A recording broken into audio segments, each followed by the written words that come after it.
चेन्नई से आनंदू जी लिखते हैं कि कैश डिक्लेरेशन अगर आप नहीं दे पाते तो आपको 84% टैक्स लगेगा 1 अप्रैल से। ये क्या सही बात है कि नहीं?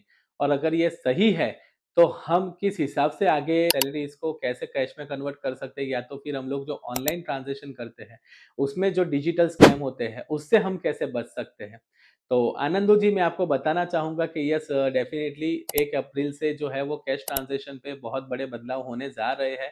हालाँकि ये अभी तक तो फ़िलहाल रूमर ही है, फ़िलहाल सजेशन ही है, एक्चुअली में एक्ट अभी तक ऐसा लगा नहीं है। बट कहीं न कहीं फ्यूचर में लगेगा तो उसके लिए सबसे पहले तो क्या है कि हमें गवर्नमेंट को रिक्वेस्ट करनी है कि जैसे हमने अरावली माउंटेन्स को भी बचाया था, उस हिसाब से क्या है कि हमें हमारा जो कैश का ट्रांज़ैक्शन है, वो भी हमको क्या है कि बचाना है। क्योंकि डिजिटल पेमेंट्स हो रहे हैं, बहुत अच्छी बात है, ट्रांसपेरेंसी आ रही है, ट्रैकिंग हो रही है, बहुत सारी चीज़ों में बहुत पॉज़िटिव भी है, बट वहाँ पे डिजिटल स्कैम्स भी बढ़ रहे हैं। और जितने भी डिजिटल स्कैमर्स हैं, उनका कहीं न कहीं अगर आप इंटरलिंक निकालोगे, तो कहीं न कहीं बहुत बड़े-बड़े नाम आगे आ सकते हैं।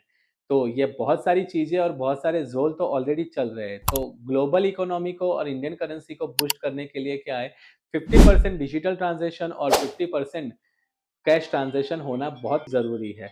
तो ये सुझाव आपको कैसा लगता है? कमेंट सेक्शन में ज़रूर बताइए और इंडियन करेंसी को बूस्ट करने के लिए इस मुहिम में आप भी मुझे सपोर्ट करिए। Thank you. जय श्री कृष्ण।